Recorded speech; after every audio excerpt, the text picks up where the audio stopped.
Good evening, everyone, and thank you for joining us for today's session for the Hearth Within.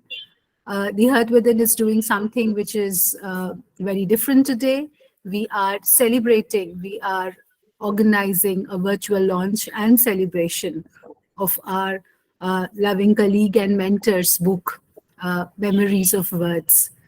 Jaydeep Sarangi, as a poet, needs no introduction. This is his 10th collection of poems in English. And with this, he brings in uh, the same ideas that he has been trying to deal with in all his collections so far. He has been trying to bring about a confluence of the local and the global.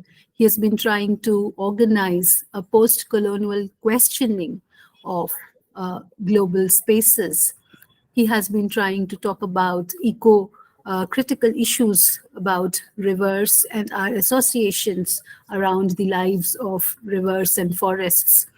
He's been talking about class. He has been talking about the lives of the common people, which needs to be preserved uh, for value education, for ideas of ethics. These and some more ideas also outline Memories of Words, his 10th collection of poems.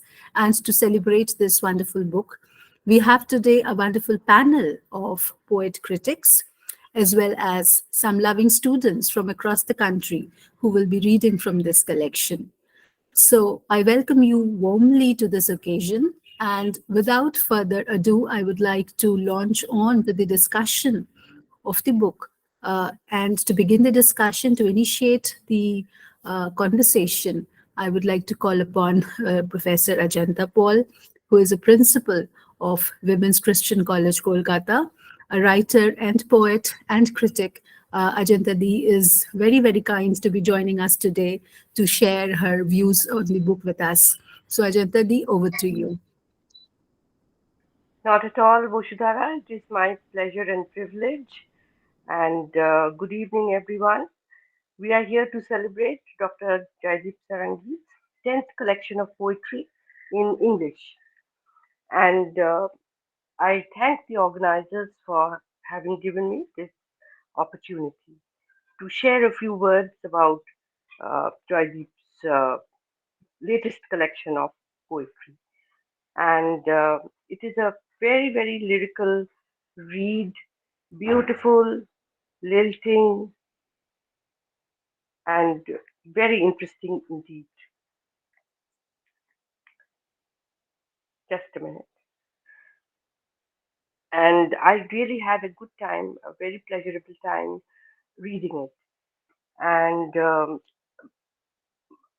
I feel that Dr. Sarangi's latest volume of poetry, Memories of Words, kind of invites the reader into a precious atmosphere which is saturated with the three Vedic gunas, tamas, rajas, and sattva. And we all know what these gunas stand for. And they take us to a place where words are worlds in themselves, unlocking secret spaces of the soul where emotions gradually evolve from the lethargic through the passionate to the tranquil. In the tamas section, the poet characteristically refers to absence, passivity, and inertia. In the poem July Evenings, for instance, he laments, quote, I can neither see you nor hear you, only winter of things flow at the wheel of flying to and fro, unquote. In Krishna, he paradoxically locates the eponymous God in both amplitude and void. Both the words have been taken from the poem, particular poem. Even as he confesses, quote, false is all I make in the river of longings, unquote, ending the poem with a fraught awareness of upheaval in the expression, quote, words, absences, all is a stormy night, unquote. In the poem Love No More, the speaker succinctly sums up a universal truth, quote, love lost is nothing new in the world. It has a natural fall, a delayed rise somewhere. unquote. Then, if you look at this slide, quote, nothing has happened, nothing will happen tomorrow, unquote. Nothing has happened, nothing will happen tomorrow. The line suggests the sterile stagnation of an absurdist world ruled by summer. Finally, in this group, this particular cluster of poems, I was really struck by the poem My Rivulet of Waiting. And there we get the sense of this enervating ennui, which is played out in recognizably Eliotesque tones. Quote, the same habit is lived out every day, noisy, in the same way, waiting for waiting. I really enjoyed that part, waiting for waiting, culminating in the expression shades connecting with nothing. So I think he has been able to get across the quality of passivity, inertia, rigidity very, very effectively in this section. If we move on to the next section, that is Rajas, we find that movement, action, and journeys have been captured very masterfully here. In the poem A Holy Plot, for instance, the poet observes, quote, all things flow fast in the journey. And in the poem, when I lose my poem of homes, he says, quote, all started with poems, all can end with poems. All started with poems, all can end with poems. And in the same poem, he has this beautiful line, quote, poems to poems is a long walk to freedom. Poems to poems is a long walk to freedom. I feel the momentum of the march has been powerfully captured in the following lines of another poem, namely History of Waiting Out, where he cries out plangently, quote, there are no crossroads in history, magic doors, only moving on faithfully to time, unquote. In this section, in the poem Return to Ruins, he ends with a creative affirmation in the face of desolation.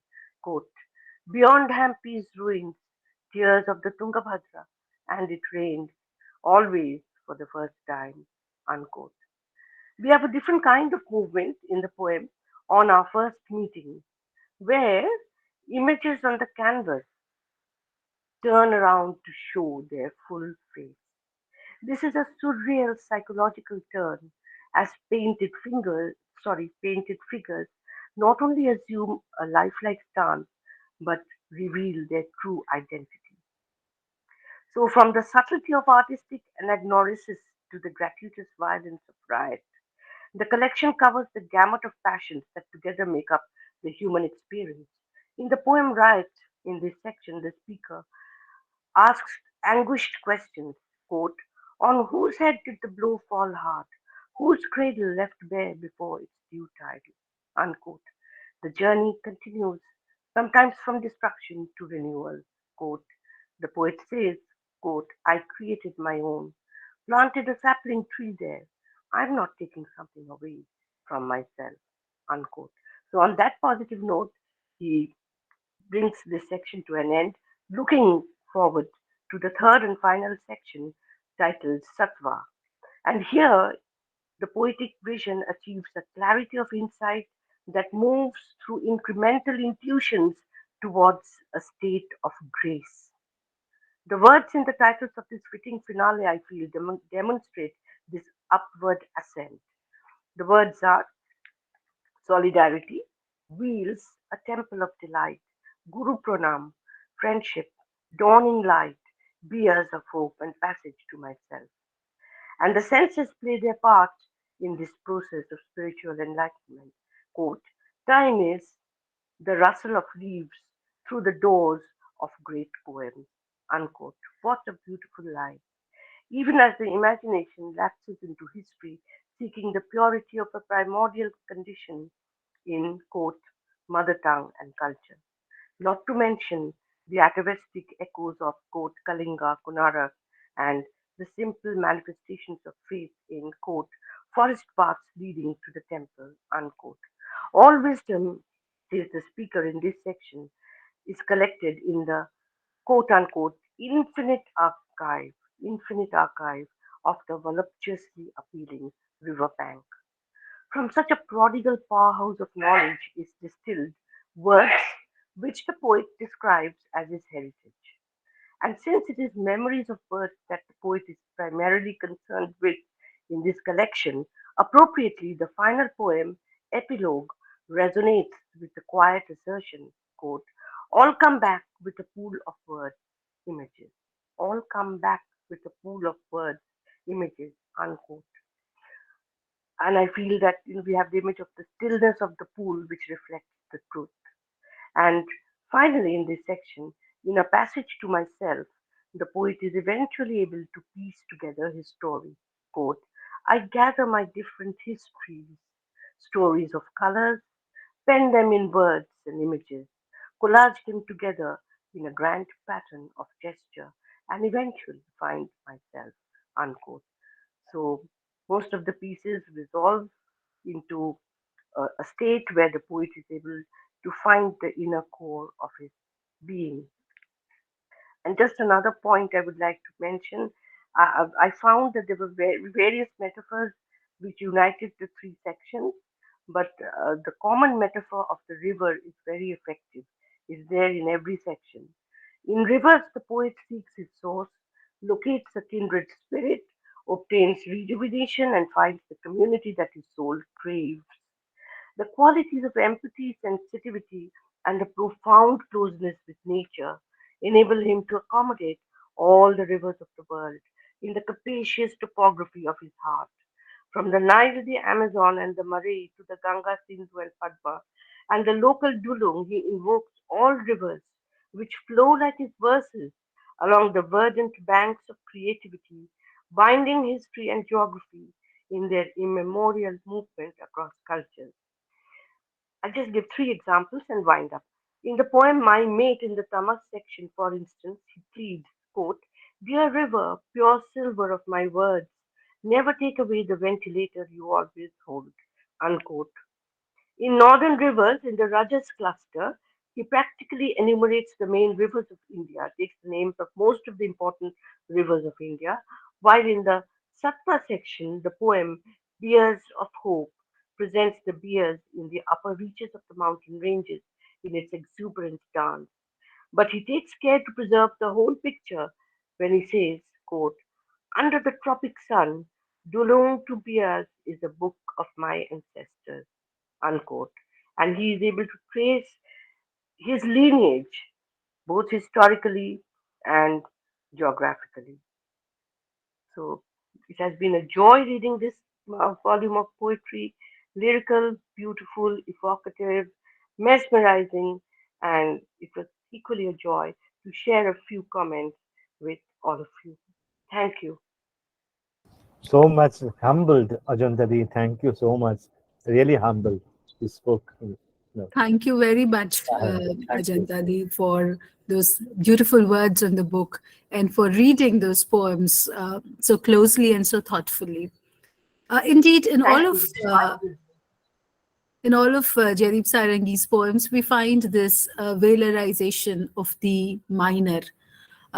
So you just read out portions from Map Makers. So he begins Makers by saying that at the heart of all nations, there is a river flowing, the Nile to the Amazon, the Murray to the Saraswati, a sort of monuments of love running deep, where each day is a fresh leaf from history.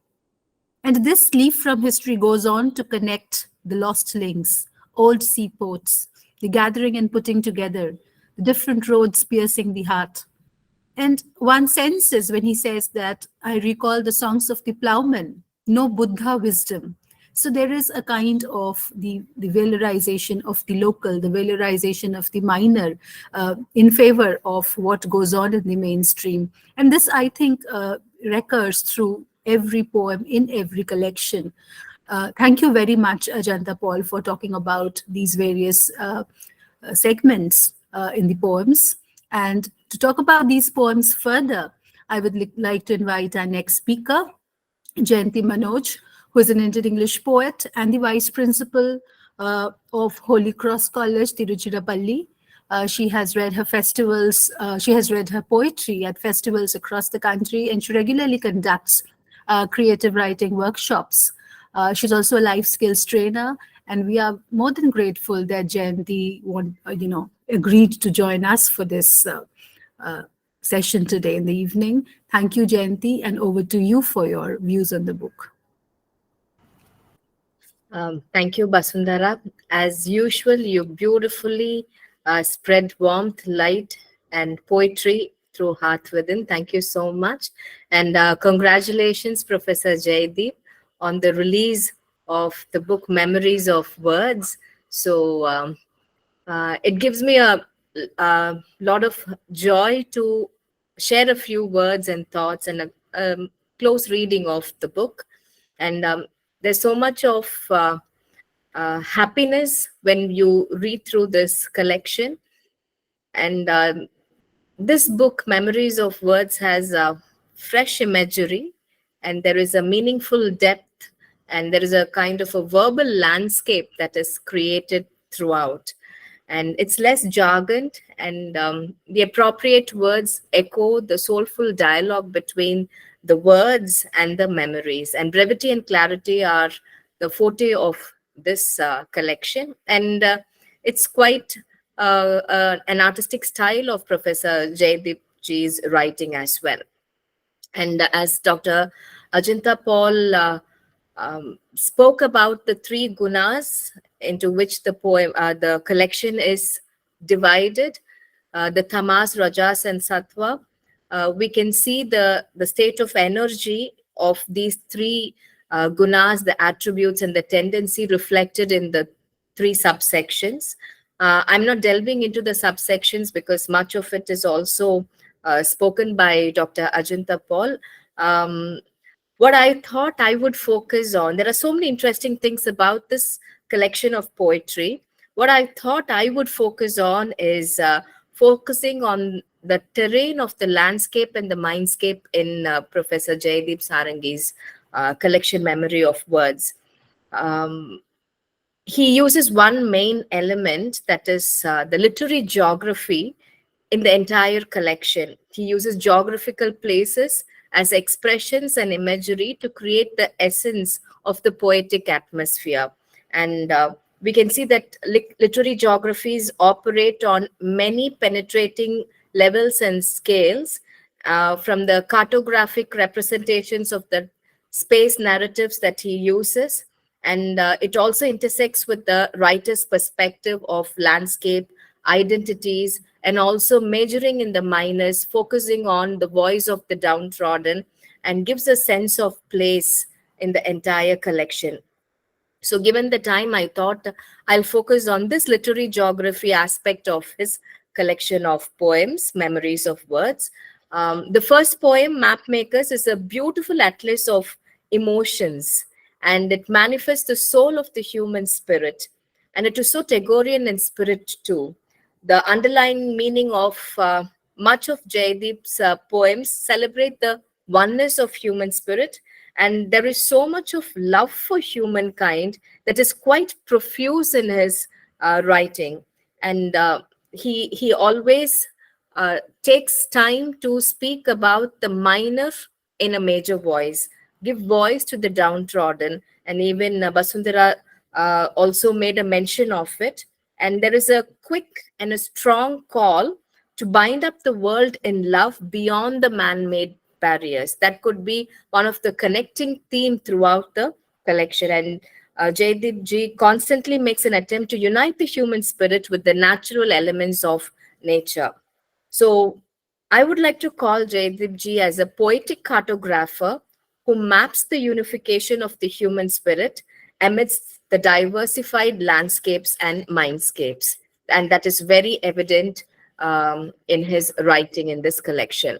And the imagery in the map maker is so strong that it not only marks the terrains of the different geographical aspects, but it very beautifully makes use of the literary geography to map and mark the bindings of the human spirit. And also, as spoken earlier, one of the major imagery that he uses, and that which flows throughout his collections, is the river.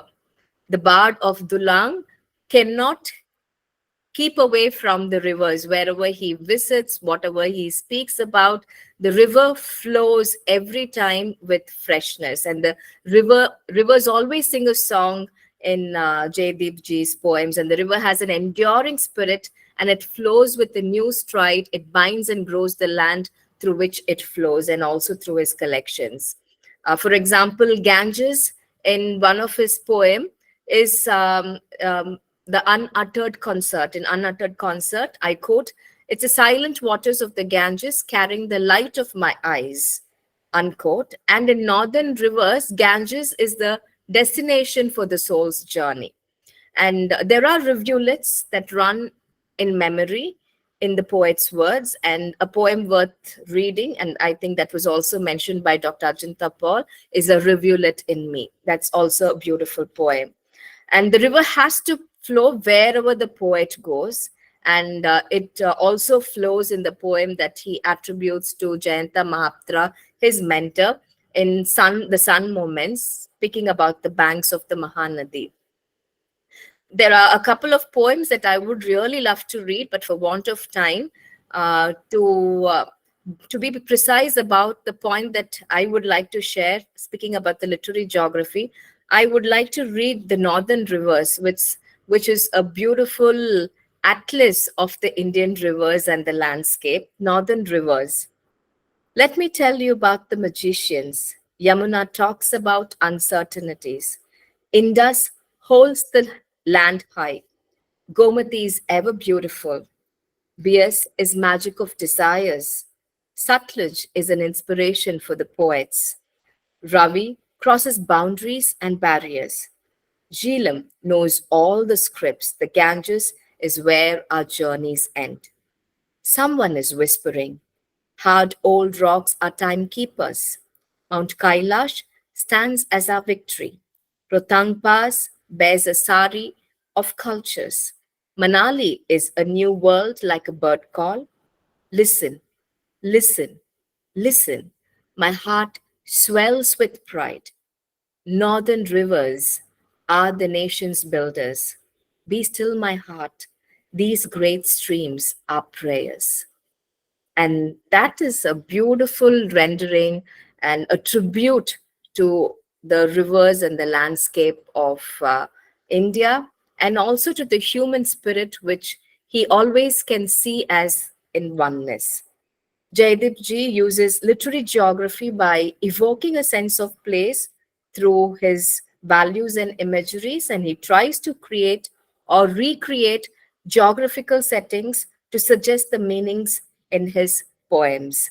And thus, the landscape also enhances the mindscape of the reader.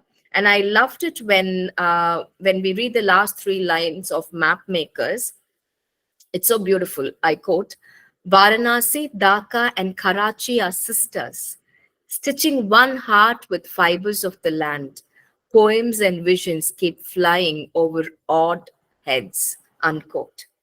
So poetry is that sign of hope, that song of faith, and that which can bind hearts across the globe, across all divisions, be it geographical barriers or religious barriers or any man-made markers. And this is quite evident in Memories of Words. And the geographical imagism in his poem My Mate, he very beautifully uses just one word to bring out the emotion and feeling, which is a geographical point, but he uses it in such a way that it evokes the meaning of strength and support. He uses the word Uluru. Uluru is a reference to the big rock in Australia, which is also known as the Ayers Rock, and it's a large sandstone monolith which stands strong.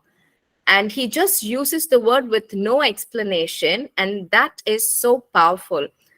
Because it marks the support and strength of that space. And this use of this geographical monolith is iconic. And it's a kind of a geographical photograph which adds meaning to the whole poem. And this is very, very unique about his writing. And we also have ample examples of this literary geography, which interprets the human physical landscapes and other geographical, geological, terrestrial spaces as depicted in his poems. Examples are that of Karakpur station in the poem, where he speaks about the hungry boy who takes tea and dips a piece of bread. And then Chilkigara Rajbari, the Raj Palace, which in reality is not so well maintained, but then a mention of it is it eternalizes the space for its history in the poem The Walls of Time. And there are few mentions of such spaces. So Jaydeep ji, as a poet, is a poetic cartographer who makes his readers read maps of less known, unknown, and popular places and discover its history. And something that caught my attention in July evenings was again this line, I quote, "I'm too feeble to cross the Pacific silence."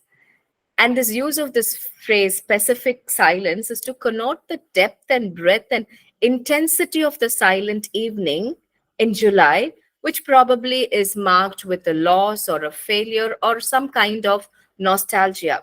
But the use of the geographical element there marks the unsurpassable moment, that which is beautifully captured. And the visual impact of literary geography brings to mind the atmosphere of the Indian Railway Station. A poem that I really like to read was that of the Hungry Boy, where the Karakpur station, where it amplifies the intensity of the hunger in the boy, juxtaposing a crowded, active place like a railway station with a lost, hungry face unnoticed by the crowd. I quote from his poem, "That piece of bread is his political country. He soaked that piece deep in tea," unquote. And this action is a sweet revenge of a helpless boy to soak the country or submerge it and, in a way, do away with the politics of the land which failed to feed him. So that is so beautifully brought out here. And like the rivers, the cloudlets are quite repetitive as an image in his collection, which also marks the need for a clearer skies. And of course, memories of words are very strongly felt through the geographical imagery that carries the essence of the place. And in poems, as the soul of the human spirit in the poem, "When I lose my home" of poems, and also in the sun moments for Jayanta Mahapatra, I quote, "I doubt if I lose all those of paper, how can I talk to God?" Unquote. It's a very powerful line to connote that writing and words are doors to heaven. And also phrases like dialects of the same, as in the poem Relationships, my foliage of idioms in his poem In My Inbox. Here we find instances of how words rekindle the writer's spirit, and it is beautifully unwrapped in the poem through the lines, I quote, "I want again and again not to sit idle, not to go without writing. I extend hands inviting seasons to travel through my daily thoughts to fetter igniting the magic moments," unquote. And another poem, he speaks about memory, which is sitting like an old stone where pains and pangs are inscribed. And it's a very sound image to state that how memory sits where it has been erected, and it becomes a signpost for words and onlookers. And in the Sattva section, we have a symphony of solidarity. And we can see that in Voices in Solidarity, which has a very emphatic imagery, which states that if we can stand by one another, then whatever seems to be powerful can be united and can become simple and colorful. And that is beautifully manifested in the last line of the poem. I quote, "Numerous fists fly high in the sky like colorful kites." It's a beautiful imagery that simplifies and normalizes something that is formidable, unformidable, that can become as simple as colorful kites. And there is beautiful friendship in the poem Friendship, where this when we meet writers and poets, yes, we do listen to their poems, but we also cherish their company, and that is beautifully captured. That subtle feeling is beautifully captured in the line, I quote, "I was not for your poems only, not for anything, only to be your company, words." That's so beautiful and powerful, which brings out the essence. And the poem A Passage to Myself is very much an autobiographical poem, if I might say, which brings out the essence of Jaydeep ji's spirit, his readings, jargon, his soul space, and the spirit of poetry and kinship of human spirit. And the collection comes to a grand finale with the poem Epilogue, which brings in memory and words. And a mention about Jaydeep ji's poem First Love.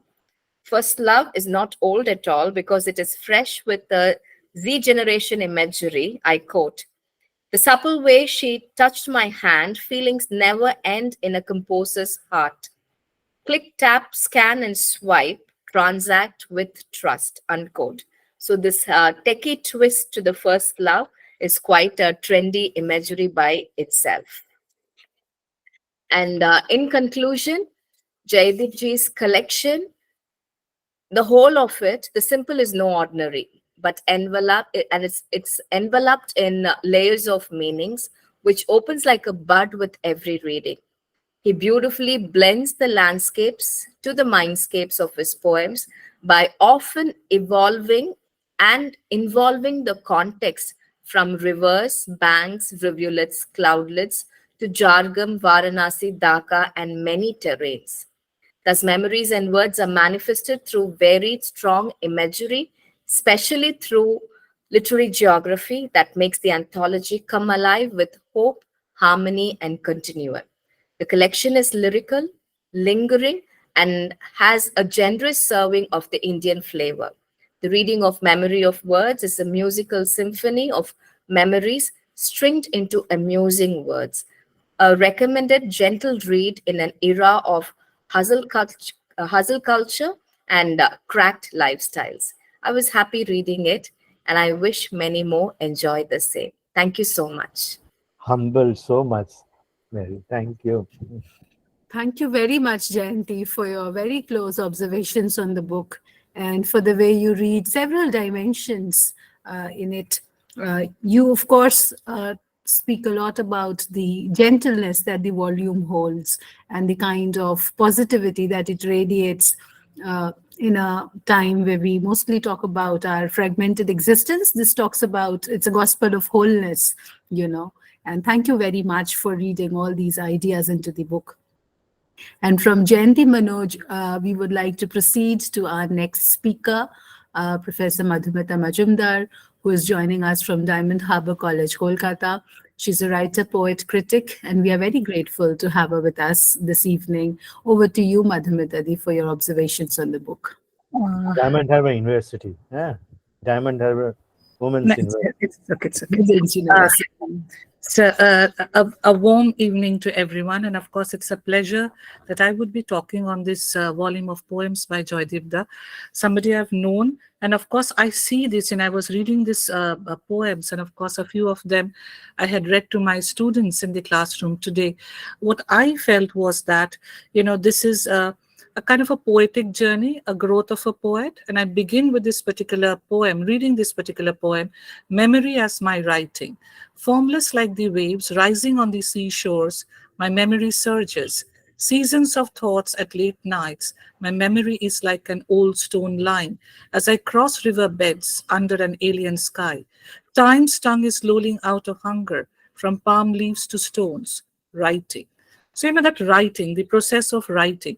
And, though, of course, one understands that, the poet himself has taken the ideas of the gunas, the philosophical thought of the tamas, the rajas, and the sattva.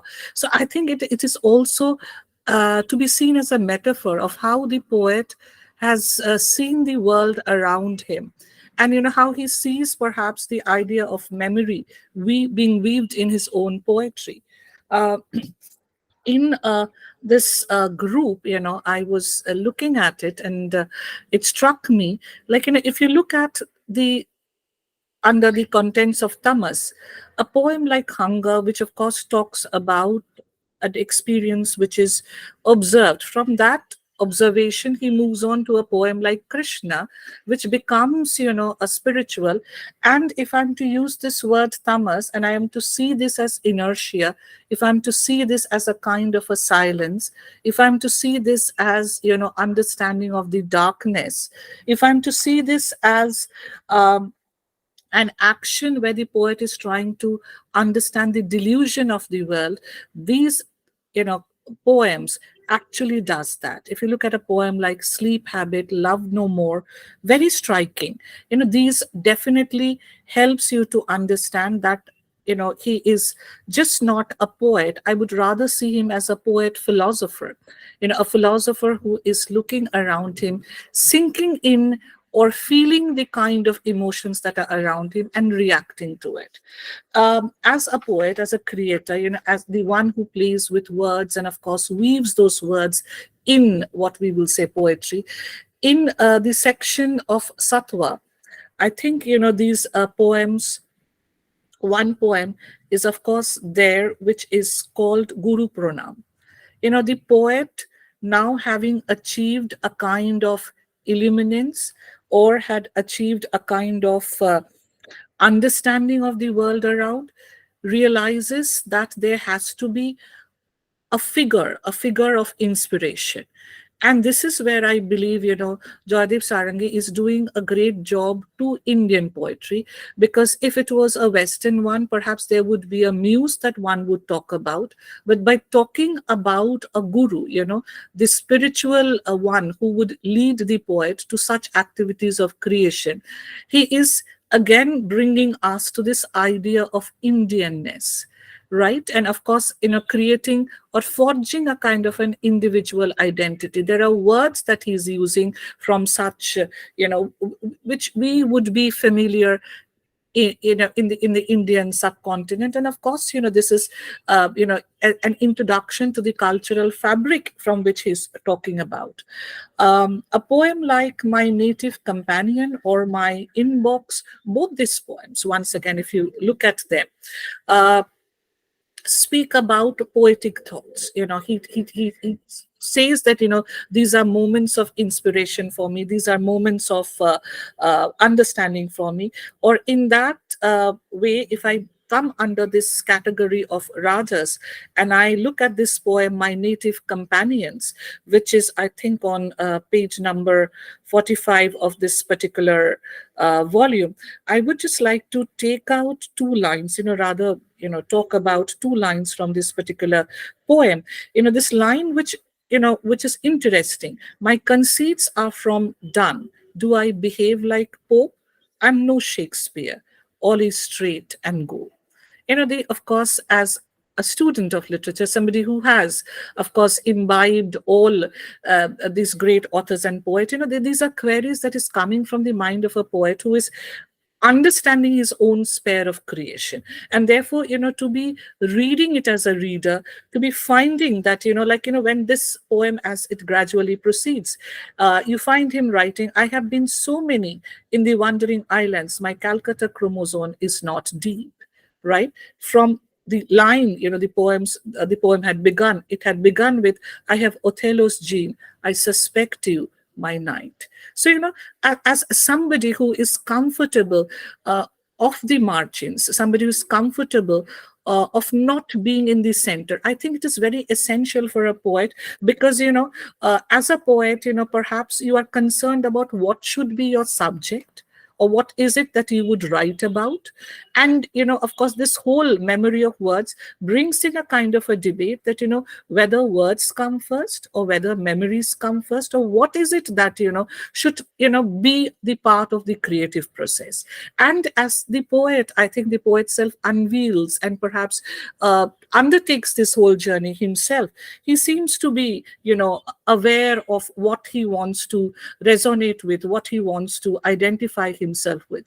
So from Guru Pranam to another poem for Jayanta Mahapatra, to this particular poem that I read, where I say, where he says, he's talking about, his memory, he's talking about what are the things that he would want to project. I think here all of us has discussed about the fact that the river keeps on coming back as a metaphor, as a self, as a continuation in his writings. Of course it does. But beyond that, I think, he's a man, or as a poet, I think he has developed from somebody who had began a search to somebody who has come to a point of finding of what he's searching for. Therefore for Jaydeep Sarangi, I think the words are now the tools with which he can weave whatever he wants. So it is, a kind of a journey that is beautiful. I would end, by talking about this particular poem, which is called Lord of Souls, most rounded man, wonderfully developed in brain, heart, and hand. Every moment of him is alive. That, I think, is the power of creation. So talking about creativity, way before the awakening, he opened the door of religion to every caste, yogi and the wisest. Thoughts on the Gita is a way of living. Step by step, we go beyond the line. Life is an attempt to see God, waking with him. Nothing else can exist in a trance.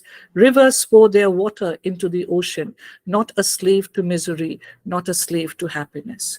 So, these are perhaps, I think, one of the most striking lines in the volume, where he says that, not a slave to misery, not a slave to happiness. So achieving that sattvicness, achieving that sense of illumination, brightness, inquiry that had begun with the tamas, passions which had been poured with the contents that we saw under rajas, and finally the self, the philosopher poet, that I would wish to stress comes out so very strongly. So it is, a journey, a continued journey, but then the poet now, I think, has come to that self or realization where words, are no longer that he needs to look for. Words now flow within him. And the words, are like the rivulet that flows within him.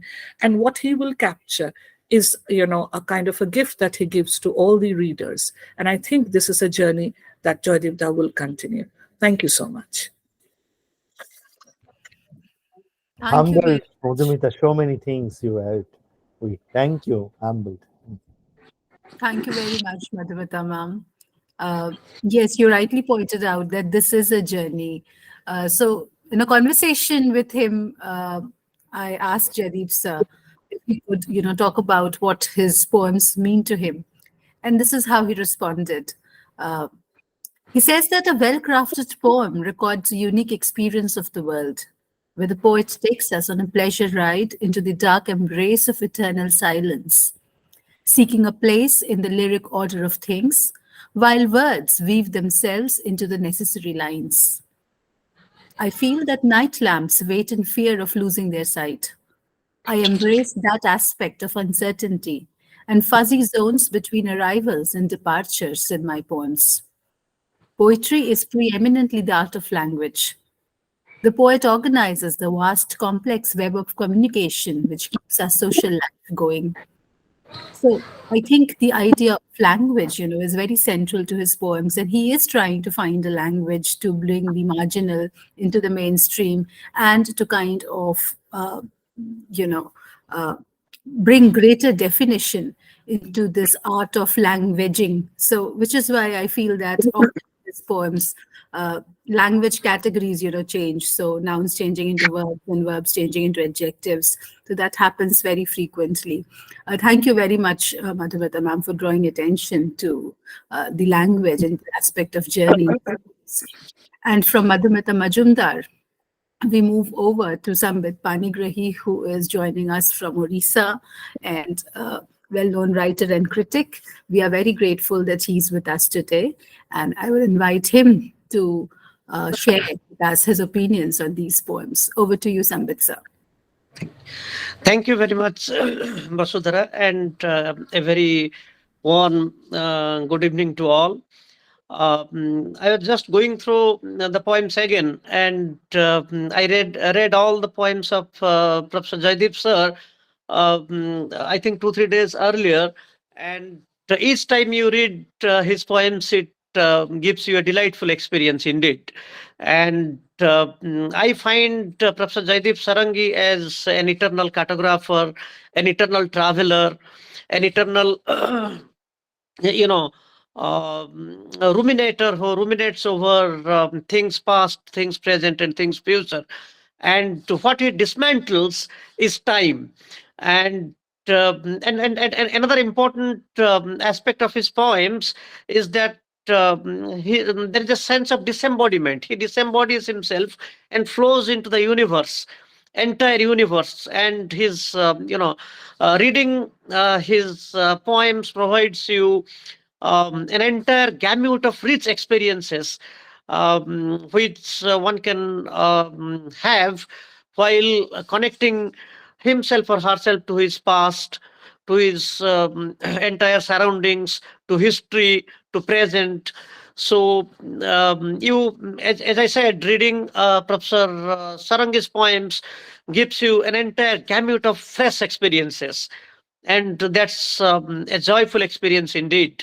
And the very first poem, as his poems have been divided into three important sections, based on the essences of Vedantic philosophy, that is tamas, rajas, and sattva. And so there you find the celebration of uh, flesh, the celebration of sensuality, and at the same time you also find the relinquishment of flesh, and the relinquishment of sensuality, and he enters into the world of spirituality. So the experiences that he offers is diverse, multifaceted, but at the same time incredibly complete. You get a complete experience of the whole world around you after reading Professor Sarangi's works. And every time you read, you you have a feeling that you are actually gaining a fresh experience, and it's a delightful reading every time. And what I find in Professor Sarangi's poems is his constant and relentless preoccupation with history. Many times history is reinvoked. There is a reinvocation of history because he cannot really break ties with his own past, which has constituted his self, his persona, and the entirety of his, you know, of the human clan is at the back of his mind. And that is why you find himself constantly connecting to Australian aboriginals, to connecting to the Americans, connecting to a simple village girl somewhere in a village in Assam. So you have a very cosmopolitan kind of experience when you read his poems. And I remember um, uh, you know, Samuel Johnson talking about John Donne's poetry, that John Donne's poetry involves a process where heterogeneous ideas are flocked by violence together. But here, in Professor Sarangi's poems, you find heterogeneous ideas, heterogeneous images, heterogeneous metaphors are yoked not by violence together, but love and a sense of kindness together. There, you know, and there is a very intricate web of internal connections that he forms between the human being, between the celestial, the terrestrial world, and the celestial firmament, and to the wind, to the forest, to the river, to the small blade of grass. So this web, eternal web of connectivity that he waves in his poetry, binds mankind to his immediate surrounding, to his remote past, to the remote past of his ancestral heritage, and also to the infinity of future. So Professor Sarangi's poems transcend the limiting confines of time, and there is a timeless venture into the dark worlds of the past, the lighted worlds of the present, and the unseen worlds of the future. So you have an entirety of experience in reading um, Professor Sarangi's works. He and as some of our revered panelists pointed out quite crucially, that some of the major images that Professor Sarangi uses in his poems is that of rivers. He talks about Ganga. He talks about um another Tungabhadra. He talks about Mahanadi. So rivers are connecting threads running across different civilizational structures of our Indian subcontinent, isn't it? So that is why I think he has very carefully picked, carefully chosen the image of river that runs as some kind of a historic and mythological, historic connecting thread between past, present, and future.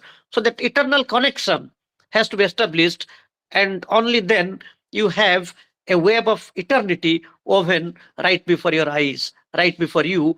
And he constantly merges with the world of nature. And he also makes a brilliant interplay between words and objects. Sometimes words merge into objects, sometimes objects precipitate into words. So these boundaries, as Derrida would say, because we teach literature and sometimes we go intensely theoretical. So as I remember one of the famous post-structuralist dictums of Derrida, where he says that the whole world is constructed in language. There is no outside language. There is nothing outside language. We can perceive the world. Our mediation of the whole world around us is done through language. So language, words, syllables, and language plays a very important part, forms a very important, the crux of Professor Sarangi's poems, because it is through language that we perceive the world, and it is the infinite web of language into which the world of objects, the world of mundane objects merge and are eternalized. So his language eternalizes the world around us, and these words are going to last forever. And another, um, uh, aspect of Professor Sarangi's poetry that fascinated me quite well, that his deepest sense of adoration to our very beloved poet Jayanta Mahapatra, who is no more, because I think one of the titles of his poems, one poem is titled Relationship, and Relationship is a poem by Jayanta Mahapatra, a collection of, a very important poem by Jayanta Mahapatra, I think, which because of which he won Kendra Sahitya Academy Award long back. And so his love and adoration for Jayanta Mahapatra is something that, magnifies and intensifies my respect for Professor Jaydeep Sarangi, because his mentor, his guru, and from someone he drew his poetic inspiration, he has never forgotten him, and he pays his tribute in his own metaphoric, stylistic, poetic ways. That is something which I appreciate so much about Professor Sarangi. And then there is a kind of a very structured move that he makes in his poem. There is, as I said, there is the celebration of flesh, the celebration of body, but at the same time, you find that there is also the relinquishment of body, the relinquishment of the world of sensuality, and he enters into the realms of spirituality, and gets some kind of a solace in the spiritual world. So the entire gamut of experiences that one can have in his journey from life to perhaps salvation, that is captured in a very intense way in his poems. And so particularly to me, what is fascinating is that the richness and the variety of experiences that Professor Sarangi offers to us through his poems, and the entirety of experiences that he offers to us, where you can identify yourself with a river, with a blade of grass. So nothing in this world either celestial or either terrestrial or celestial is unimportant to him. He connects to every dot of the universe around him, and he traverses across the whole universe like an Emersonian oversoul, right? Because Emerson was so intensely fascinated with Hindu philosophy, and he celebrated this concept of oversoul, and all that. And I think Professor Sarangi, might have imbibed this spirit of Emerson, and that spirit is infused into his poetry and runs as an undercurrent into the entire gamut of his poetic oeuvre. And and there is a strong sense of that undercurrent, Emersonian undercurrent, that I can trace in his poems. And then uh, and then there is a poem called Guru Pranam, where there is no distance. The distance between the guru and the sishya shrinks, and they merge into some kind of a timeless, eternal, composite self. There is no distance. Distances disappear, and so there is a celebration of this guru sishya tradition. He talks about friendship. So what he I don't think he has left any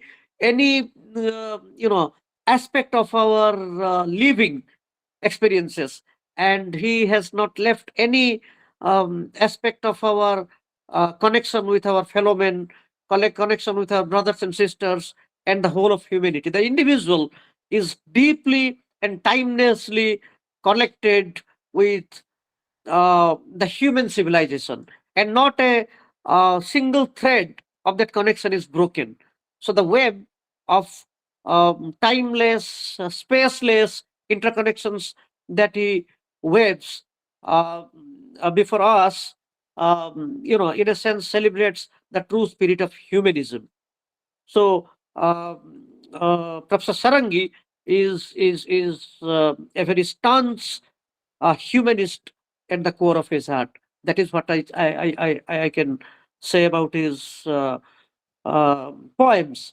And I will keep reading his poems again and again, because some of the very catchy words, phrases, images, metaphors, syllables, they keep resonating in my heart.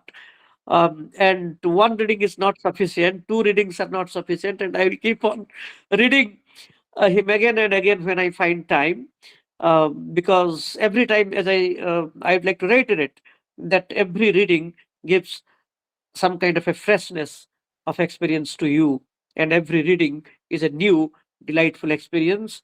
And thank you, Professor Sarangi, for your creative endeavors that keep on delighting us, instructing us, summarizing us, and so it's really a delightful experience to read your poems, and I'm so happy that you have made me a part of this wonderful community who loves appreciating, enjoying literature.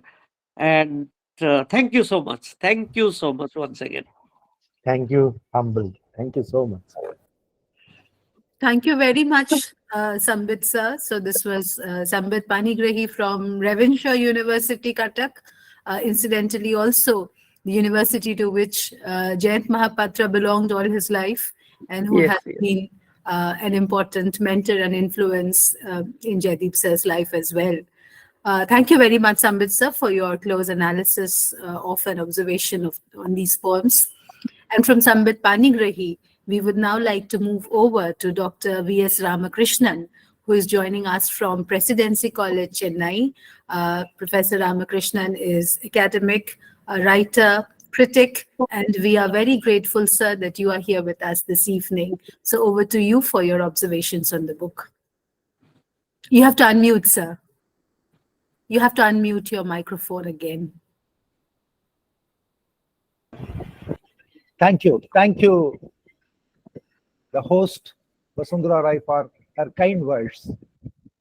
It gives me very immense pleasure to be part of this August gathering and to review and to discuss poems of a living poet itself is a rare honor. which could be extended to academician like me.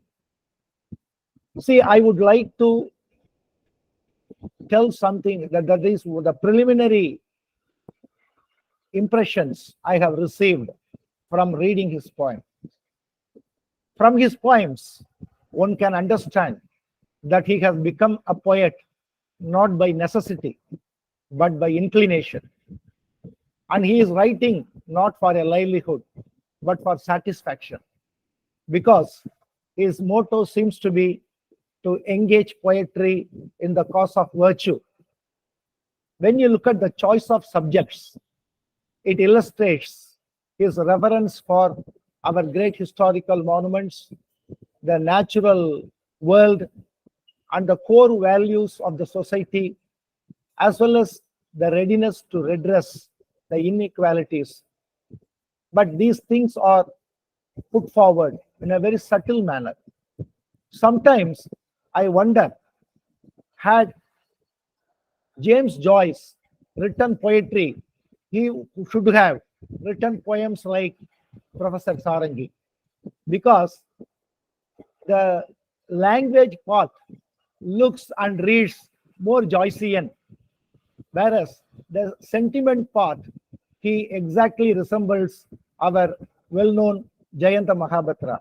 So you can call his poems Mahabhatrian, if I am allowed to coin a new term. And another thing is, to reason in words is allowed to be very difficult. But Professor Sarangi not only reasons in words, but very often reasons poetically and finds the art of uniting ornament with strength and ease with closeness. In his descriptions throughout his poems, both of life and nature, the poet and the philosopher happily cooperate. Truth is recommended by elegance, and elegance sustained by truth. His poems on historical events, historical monuments, though dealing with the well-known themes, stand out by virtue of their directness of expression and embodiment of subtle sentiments, elevated to dizzy heights by extraordinary eloquence. In these poems, he promotes their interest, protects their reputation, as well as sets up their virtues. If I am allowed to refer to some of the poems which I like most, I would be very happy to do so with the help of a piece of paper I am holding in my hand. The very first thing that attracted my attention was from the very first poem, Map Making. So many other speakers have referred to that poem. But look at that image, like barrages stopping, I'm quoting, like barrages stopping free flow of hearts, rivers meeting each other. See, these two lines expresses the resistance as well as the opposition.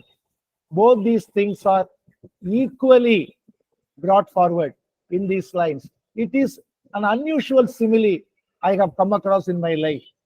And similarly, there is one more line in that same poem. Poems and visions keep flying over all odd heads. See, the symbol of kite, which you find in some other poems of Mr. Sarangi, is also found here.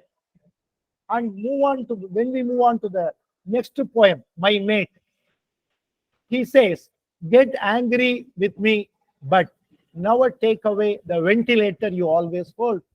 That reminds me of one of the Psalms of David.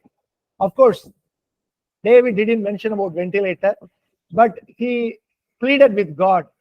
He pleaded with him to be angry with him.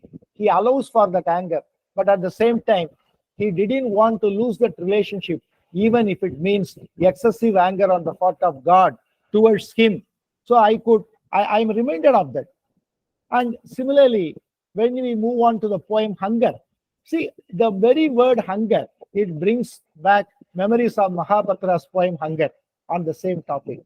See, I think that Dr. Sarangi has been continuously under the influence of Mahabhatra. I think that's not wrong at all, because as T.S. Eliot says in his essay Tradition and the Individual Talent, that the best things that could have been written by us are merely the echoes of our past masters. See, unless you echo their sentiments, unless you echo their thoughts in a new way, whatever you write new may not be very significant and meaningful. And I am happy that Mahabharata still continues to exercise great influence on our writer Sarangi, as well as so many others, so many budding poets. And similarly, in that poem Hunger, again, I am actually taken aback by some of the images and similes and metaphors he constantly uses. See, they astonish me. For example, he says his lifeline is blinking like a traffic light, yellow. See, every day we pass through roads, we come across traffic lights. But have you ever thought about that? To make use of that in poetry? Salute to you, sir, for even making ordinary things we see in day-to-day life and give them the relevance, the significance that could be understood only by a poetic mind and people with poetic taste. It is very difficult nowadays even to find a good poem. So hats off to you, sir, for that particular image alone. And similarly, when we move on to the next poem, Krishna, because I choose my poems just randomly. I didn't go by the order in which they are printed. See, in Krishna, the last, I think that is the last line or pre-ultimate line. Excellent line. See, that sums up our human destiny. In one sentence, you say, our forms make us tragic and beautiful. Excellent line, sir. It sums up the human life. Our life is beautiful, yet tragic. Maybe the very tragic aspect of our life may add beauty to that life. So you sum up that very beautifully. Then, when I lose my home of poems, you have mentioned, you have written a line, I could not touch her work, shades of thoughts, she remained a virgin poem. See, when I read these lines, actually I was reminded of Amrita Pritham's poems, The Creative Process. More or less, these two, I don't know.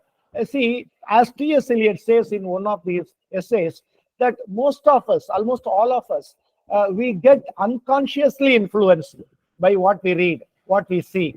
I don't know whether you have come across it. Naturally, as a scholar, you might have definitely read the greatest poets India has produced, other than the British ones and the American ones. See, Amrita Pritham's poems, the creative process is also hinting upon that.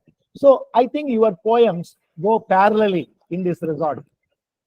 And the sun moments, which you dedicate to Jayanta Mahapatra, see, even there, I like that particular line. I doubt, I doubt, I lose all door of paper. If I lose all door of paper, how can I talk to a God?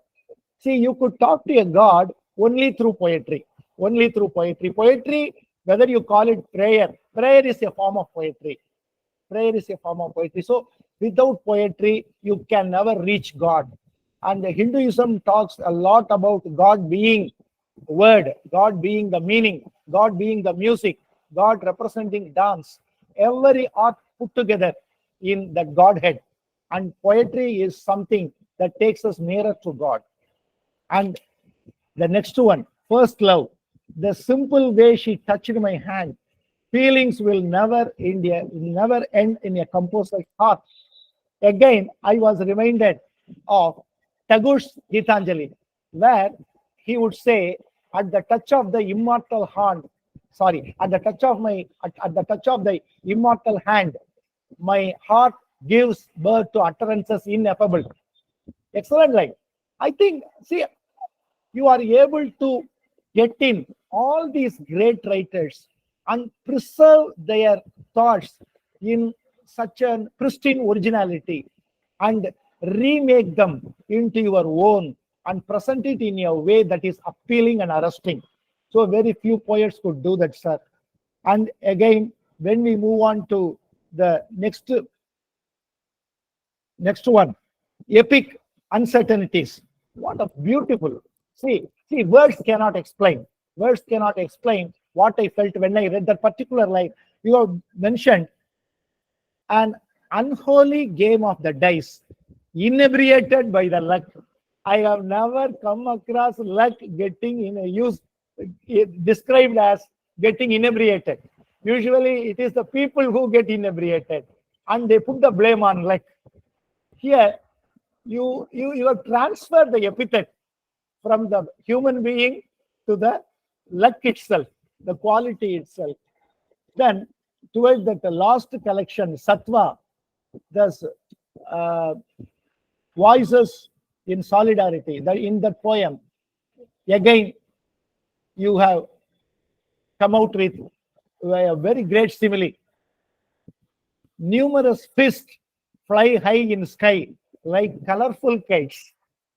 So, excellent, sir. See, I am at loss to express all these things. See, I could only feel that emotion of how great writer you are. Words would definitely fail me when I try to explain each and everything, because I become emotional when I read good poetry, as everyone does.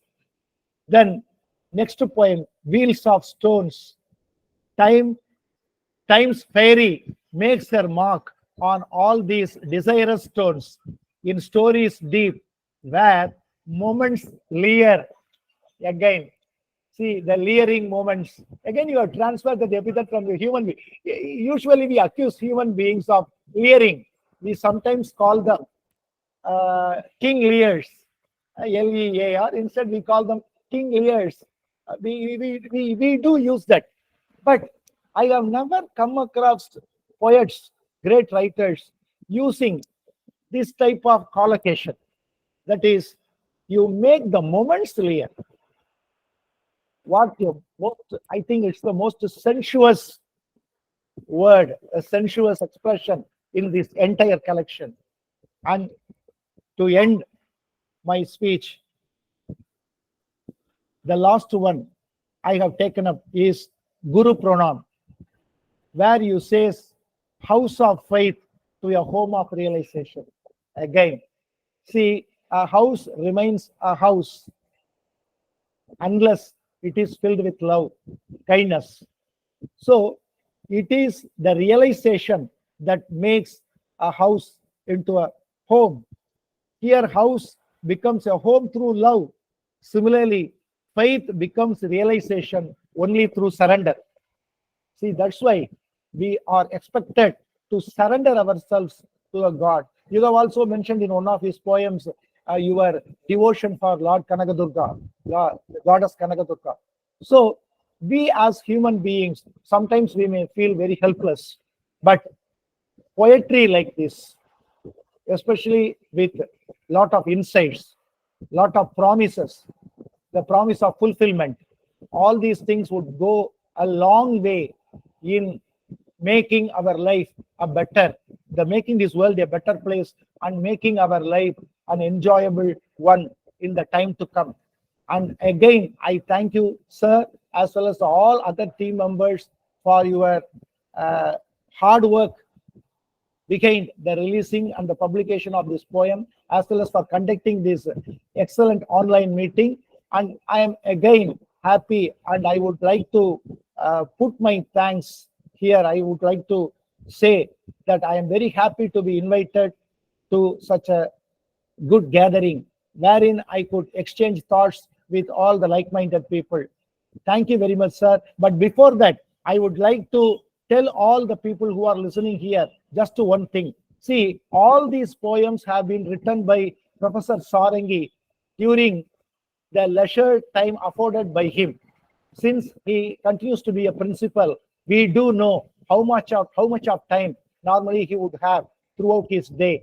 So all these poems were composed in the leisure that the time affords him. So that consideration would definitely, if not excite us, the voice of praise, at least it would arrest the arm of censure. Thank you, sir. Thank you very much. Thank you, humble. Thank you so much for all words. Thank you. Thank you very much, Dr. Ramakrishnan, for sharing your views with us and for especially, those very close reading of the poems that you undertook. Because, and also for, for relating uh, his ideas to the general corpus of uh, Indian poetry, poetry from India, because we often find that in Indian English poetry, it is difficult to trace those vernacular impacts. So you so beautifully linked Amrita Pritam's ideas on love with that particular poem. And this is what actually we as scholars are trying to find out the uniqueness of Indian poetry in English. That uniqueness stems from its close coalition with these vernacular languages and the sentiments and emotions that emerge from these languages. So, thank you for drawing our attention to that aspect. And after this wonderful discussion, of course, I think all of us are eager for a taste of the poems themselves.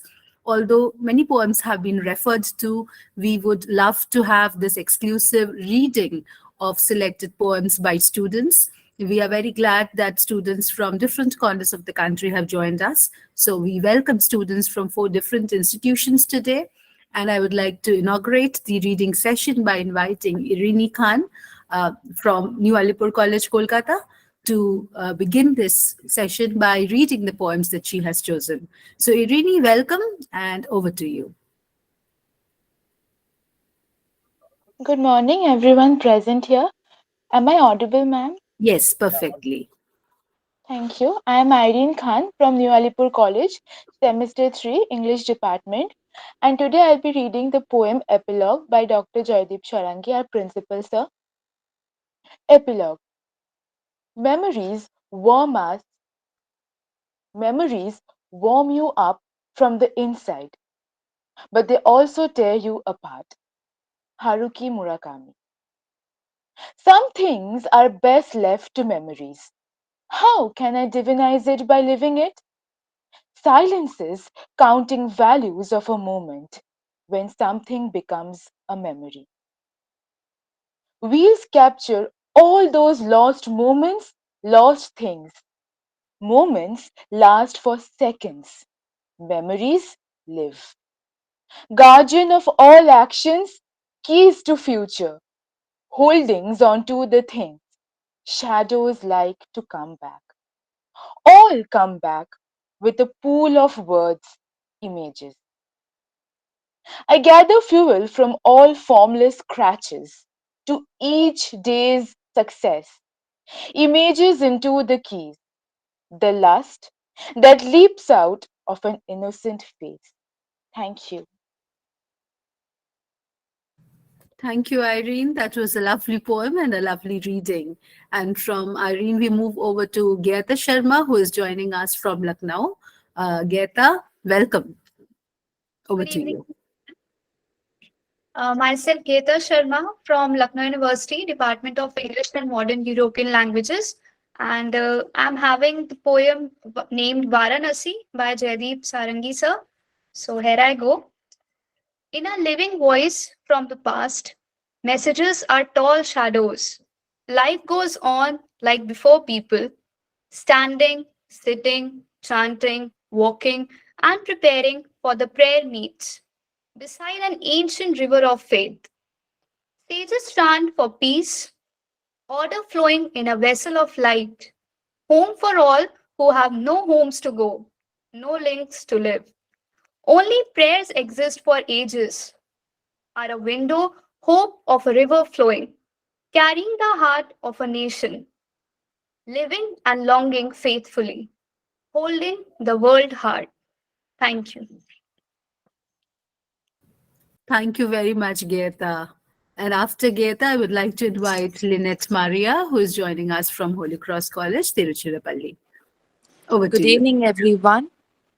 I'm J. Linit Maria from Department of English, Holy Cross College, Tiruchirappalli. I extend my gratitude to Dr. Mary Jayanthi ma'am and Joydeep sir for giving this opportunity. And I'm here to read the poem, The First Fire. Things that cannot be seen belongs to me as a sap holding my fire. Words are my heritage, my ancestors' sound sleep on a mysterious riverbank. I build kingdoms out of words. I talk through cages of men till the air turn viscous, rude, and I'm simply the blank space. Confined within a pyre of my father's wishes, I fear for a day without words. No Ishtar or Inanna of the Mesopotamians to save me from an embryo in the dark. I visit a face you know to be your own. Through freedom, you lead me to the first fire. Corridors of uncertainties are my legacy, a fire smithing mouth of a dragon. I don't know how can I communicate, like the earth's first fire, out of wonder, trust, with the dazzling eyes of the forest green. Fire to fire, I crossed, plants rewriting history, my family tree in the Durga temple of words, prayers spinning out of my tenor of fire. The thoughts rose and rose, then beats of light from my first of idioms, not knowing who honored who's right. Thank you, ma'am. Thank you, everyone. Thank you, Maria, for the lovely reading. Our last reader for this session is Amanda Di Rosario, who is joining us from Loreto College, Kolkata. Amanda, over to you. Good evening, everyone. Thank you, ma'am. I thank everybody for this opportunity today to read this wonderful poem by Dr. Jaydeep Sarangi. And the poem I'm reading is called Where the Stars Hide. All I want is to see you happy, the dear stars. After the rain, before the cloudlets gathering, all I want is to see you happy, happy in all you do, at home and the world. All I want is to see you happy. You talk or you are asleep. All I want is to see you happy after meditation or recycling your mind. An old story of joy in my mother tongue is pricking my red heart. Bright spirits lived on earth, Titan God danced in joy.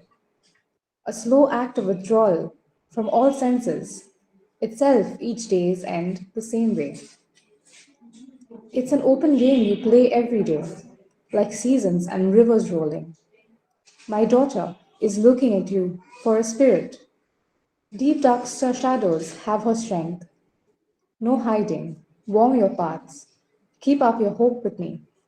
I fear no worries, no noises, but you're slow moving away. Thank you.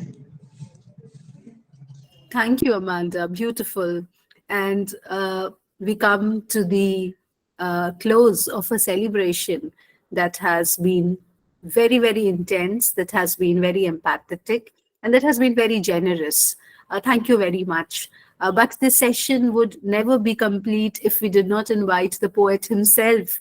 You know, he was supposed to have spoken in between, but he refused to do so. So I would like to invite Professor Jaydeep Sarangi now to talk a little about his poems before he formally gives the vote of thanks on behalf of the Hearth Within. Over to you, Jaydeep, sir. Thank you so much. I am really humbled. And so many facets and terrains are already covered. I think you have actually talked about all the rivers I have within me. So there is no river untouched now. First and foremost, this book is dedicated to my long collaboration with Robert Maddox Hurley, an Australian artist, octogenarian Australian artist. With him, I have 8 books together. And you know, as I think many of you have referred to and come across, many images are Australian. And because of the dedication of the book to Robert Maddox Hurley, with whom I have so many books together, and we have a great friendship. Even actually the poem referred by many of you, the Northern Rivers, actually Robert Maddox Hurley lives within the terrain called Northern Rivers in the Rainbow region of Australian New South Wales. And I connected this, transformed the Northern Rivers into Indian Northern Rivers, which became a map making in Indian context. I first and foremost think Indian English poetry is the confident body of literature these days. And I owe everything from my gene in Odia, great Jayanta Mahapatra, Tinkuni Bagicha, where Jayanta stayed. I visited many a times. And my daughter's name was given by Jayantada, and my daughter first time ate telebhaja, and that is called fried in oil at Jayantada's house long back. So I am deeply in love and longing for Jayanta Mahapato, where he is now. The great tradition of Mahanadi tradition, I say Mahanadi of hope, as I say already. Sir has pointed out how epithets and what kind of hope, Mahanadi of hope, because Jayantada made Mahanadi as the heart of the nation for his habitation with poetry, his experimentation with poetry.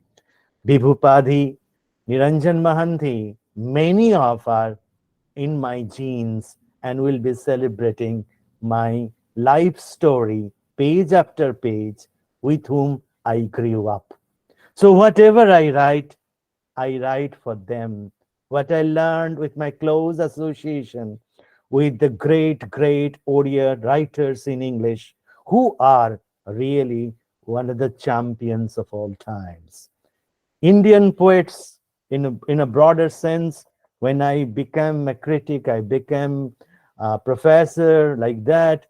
I had, with my close association with the larger landscape of Indian poetry in English, starting with Kekida and Daruwala, Kamala Das, and all of them, living and longing with all of them, it made me really a kind of a state that is a bliss I share with you.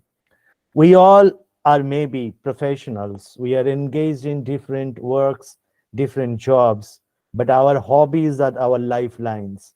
Without hobbies, we are nowhere.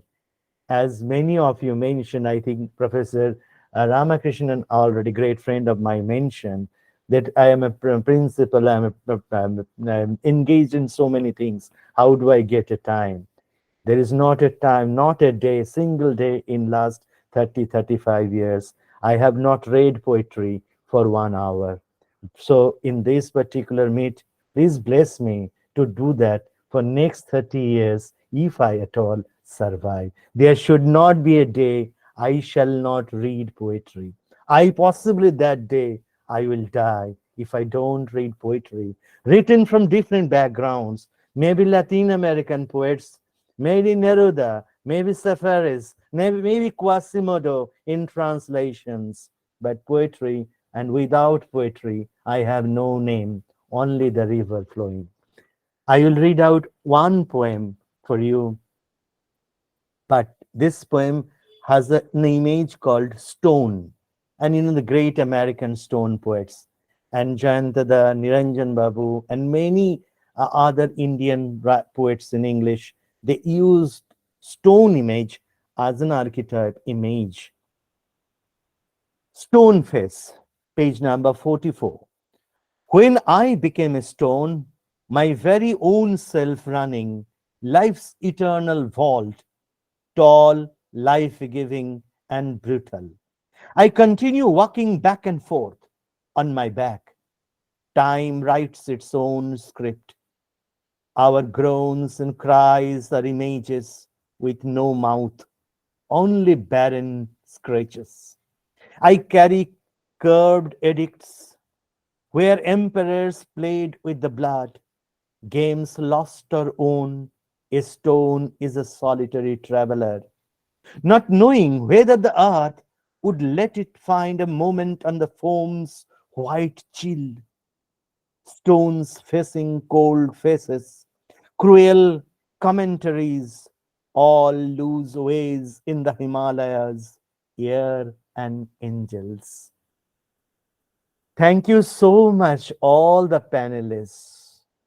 You made the evening space very special from Professor Ajanta Paul, who is also a principal professor, writer, multifaceted writer from Kolkata. Professor Jayanthi Manoj, again a multifaceted writer, poet, critic, and a great friend from Tiruchinappalli, Tamil Nadu. Professor Madhumita Majumdar, writer, critic, and also writer, and a great a friend of mine for a long time from Diamond Harbour Women's University, West Bengal. Thank you, Sambit Panigrahi sir from Cuttack, where I bow my head down for what I read is, of course, poetry or Thank you, sir. semi-poetry. Thank you to that land of poetry called Jayanta Mahapatra. Thank you, V.S. Ramakrishnan sir from Chennai. I think that is the root of India where poetry blossomed. Your Sangam tradition is actually my literary inspiration, which moved me in many, many ways. And thank you so much. You are really a custodian of a culture and heritage called India. Thank you very much, sir. Thank Thank you. you, all the students and who read poetry from my college, Irene, Gaita from Lucknow, Lane Maria from Tiruchinappalli, and also the student from, of course, Loreto College, Amanda, Kolkata. You are our future. No one can deny the sun rising. With you, the sun of Indian corpus will shine and will be brighter. No one can deny the sun rising. You are the suns for the world. Thank you so much joining from different parts of Thank India. you, sir. Thank you, Bashudhara. She is also a poet, writer. Read her poems, you will be a transformed person, definitely. Thank you, each and everyone. You made the evening a river. Over to Bashudhara. Thank you, and I think the session needs no words to come to its conclusion. That last poem was very beautiful. Thank you, sir, for the poem. Thank you, everyone who has always been a part of the Hearth Within. Thank you. You are all friends of the Hearth Within, and we are very grateful that you always respond to our invitations and are here to celebrate poetry with us.